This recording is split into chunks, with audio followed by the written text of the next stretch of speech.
क्या आपका problem objection handling, closing, delay, client ने मीटिंग तो कर ली बट अब क्लाइंट फोन नहीं उठा रहे हैं, ये सब आपके चैलेंजेस हैं? आपके लिए खुशखबर है।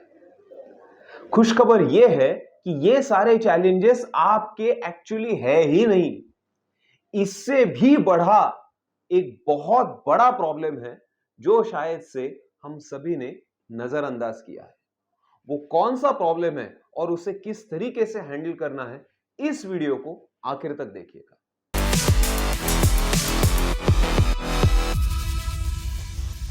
मैंने काफी हमारे स्टूडेंट्स को ऑब्जर्व किया है जो एडवाइजर्स हमारे पास आते हैं ट्रेनिंग करने के लिए। इनको जब हम पूछते हैं ना कि यार आपका चैलेंज क्या है, टिपिकल जवाब आता है ना उनके मुंह से कि ऑब्जेक्शन हैंडलिंग, क्लोजिंग, या फिर प्रोस्पेक्टिंग, या फिर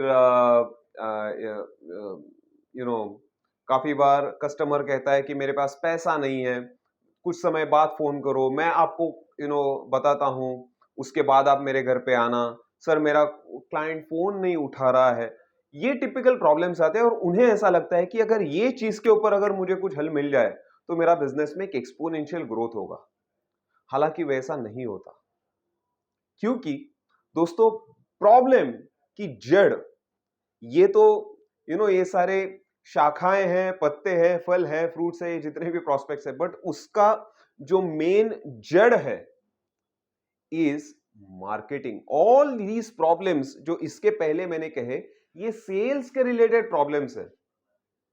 और सेल्स यूजुअली मैं मानता हूं it is a game of averaging. हमें ऐसा लगता है कि मेरे वजह से सब कुछ सेल हो रहा है, हालांकि वैसा नहीं है।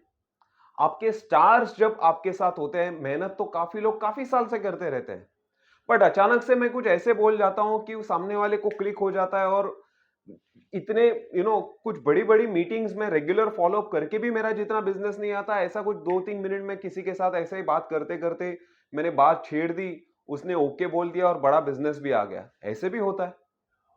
जब कन्विंस हम करते हैं उस समय उसके पास पैसा होना चाहिए, अगर पैसा है तो उसके पास उस समय चेकबुक होना चाहिए, चेकबुक देने के बाद उसके बाद उसके दिमाग में और कोई इमरजेंसी आनी नहीं चाहिए खर्चे पॉइंट ऑफ व्यू से।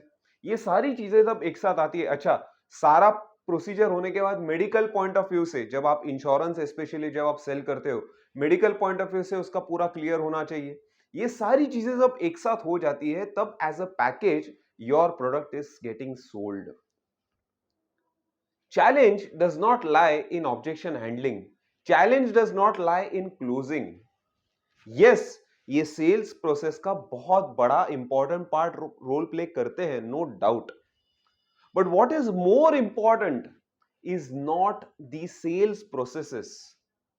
अगर आपके पास मार्केटिंग स्ट्रांग है, मतलब क्या? मेरे प्रोडक्ट की जानकारी या मेरा सॉल्यूशन जो मैं लोगों तक पहुंचा रहा हूं, मैक्सिमम लोगों तक 5,000, 10,000, 500, 100, 50 लोग ऑन डेली बेसिस तक कैसा पहुंचे, इसके ऊपर लोगों का फोकस नहीं होता। और इसी का रीजन यह है कि उनके पास गिने चुने लोग, वो भी रेगुलर काम, रोज का रोजमर्रा का काम कर रहे हैं, और अचानक से सामने से फोन आ जाता है किसी क्लाइंट का, अरे यार मेरे भाई को लेना है या मेरे कलीग को कोई इंश्योरेंस पॉलिसी लेनी है, और आप फोन करते हो उनको, तो हमारी पूरी जिंदगी की उम्मीद उस व्यक्ति के पीछे लग जाती है। And the more you are behind that customer, the more he will run away from you. आप उसके जितने पीछे लगेंगे उतना वो आपसे और दूर भागता जाएगा। इंश्योरेंस, यस, ये पुश करने वाला प्रोडक्ट है, मगर एक चीज ये भी सत्य है कि आप उनको आपका पूरा जी जान लगाकर एक्सप्लेन करिएगा। हो सकता है कि कस्टमर उस समय सिर्फ जान रहा है, उसको स्टडी करने के लिए समय चाहिए, कंपेयर करने के लिए समय चाहिए, उसको डिसीजन लेने के लिए समय चाहिए। हो सकता है इन सच केस इंफॉर्मेशन देके you can put the follow up process as on autopilot mode, but आपका main focus should not be on typical sales processes. मतलब आपका स्ट्रेस लेवल, आपका मेन टेंशन ये follow up, closing objection handling, ये सब नहीं होना चाहिए। आपका मेन टेंशन होना चाहिए ऑन मार्केटिंग पार्ट। आप अपने आप को, आप आपके प्रोडक्ट को, आप आपके एग्जिस्टिंग कंपनी के साथ, जिस कंपनी के साथ आप जुड़े हुए हैं, उस कंपनी को किस तरीके से आप अपना मार्केटिंग कर रहे हैं। क्या ऐसे रीजंस है कि लोग आपको सामने से रेफरेंस देंगे? काफी बार जो अब हमें सामने से रेफरेंस आते हैं, उसमें से बहुत बार ऐसे होता है ना कि मैं आपका क्लाइंट हूं, मुझे सामने से अगर किसी ने पूछा, अरे यार तेरे पहचान में कोई एजेंट है क्या, कोई एडवाइजर है क्या, तो मैं कहता हूं अरे हाँ मेरा एक एडवाइजर है, आप इनका नंबर ले लो, और मैं रेफरेंस पास करता हूं। बट क्या मैं सामने से 10 लोगों को जाके पूछ रहा हूं, अरे यार तुम्हारे पास कोई अच्छा एडवाइजर है क्या, मेरा एडवाइजर बहुत बढ़िया है, आप चाहिए तो उससे बात करो। How do you do this? You call this as a referable approach.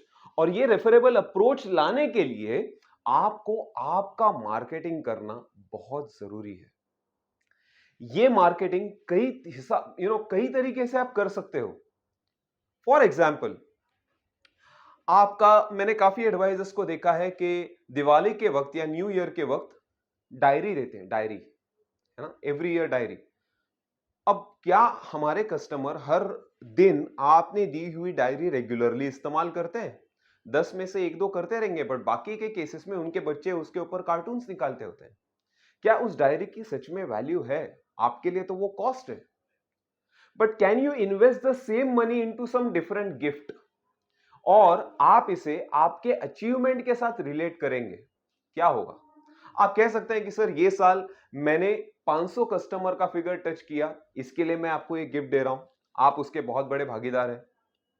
You can say that मैंने ये साल हेल्थ इंश्योरेंस में 50 लाख रुपए के क्लेम्स की लोगों को मदद की, और इसका मैं सेलिब्रेट कर रहा हूं। अगर मैं नहीं होता था तो शायद से 50 लाख इनके जेब से जाते थे। सो मेरे जितने भी हेल्थ इंश्योरेंस के क्लाइंट्स हैं, सर ये आपके वजह से मुझे मोटिवेशन मिला और मैं लोगों तक पहुंच पाया, और आज भगवान की दया है कि आपके घर पे ये चीज नहीं हुई, बट अनफॉर्चुनेटली जिस व्यक्ति के घर पे ये घटना घटी है, उसको जरूर सर मदद मिली। इसके लिए मैं उनको भी थैंक यू बोल रहा हूं, और मैं सर आपको भी थैंक यू बोल रहा हूं। आप अगर नहीं होते थे तो मुझे बिजनेस करने में मोटिवेशन नहीं मिलता था। So find a reason in giving gifts. उसके बाद आपको आपका खुद का मार्केटिंग खुद को करना है। जैसे कि मैं मेरे पर्सनल न्यूज़लेटर्स बनाता हूं, एवरी क्वार्टरली बेसिस के ऊपर, जिसमें मैं कुछ सेलिंग नहीं करता, बट मेरे कंपनी के बारे में टेलिंग करता हूं। मेरी कंपनी क्या है, मेरे स्टाफ के बारे में, मेरे ऑफिस के बारे में, मेरे ज्ञान के बारे में, मैं उसे क्या नॉलेज दे रहा हूं, और इसके बाद ही इसी के ऊपर मेरा काफी सारा बिजनेस हो जाता है। इस वीडियो के अंत में मैं आपको न्यूज़लेटर्स भी दिखाऊंगा। तो ये तो हो गई मार्केटिंग की बात। ऐसे काफी सारे आइडियाज, जैसे कि आप वीडियोस खुद के बना सकते हो। जैसे आज आप ये YouTube का वीडियो देख रहे हैं, वैसे ही आप आपका YouTube का वीडियो बनाकर इसे YouTube पे पब्लिश कर सकते हैं, या WhatsApp के ऊपर इसे वायरल कर सकते हैं। काफी सारी आइडियाज हैं जिसके थ्रू आप डिजिटल मीडिया में खुद को मार्केट कर सकते हो। उसी के साथ पोस्टर एक्टिविटी हो गई, जहां पर आप हॉटस्पॉट्स जब होते हैं, मेरे कुछ अलग वीडियोस में आपको पैसिव मार्केटिंग का टॉपिक अगर आप सर्च करोगे, तो पैसिव मार्केटिंग के ऊपर भी आपको कुछ ना कुछ आइडियाज मिलते रहेंगे। तो वो पैसिव मार्केटिंग के थ्रू अगर आप करोगे, तो वहां पर आप डेफिनेटली मार्केटिंग के थ्रू मल्टीपल लोगों तक प्रोस्पेक्टिंग कर पाओगे। ओके, सो पैसिव प्रोस्पेक्टिंग या पैसिव मार्केटिंग का वीडियो भी आप जरूर देखना।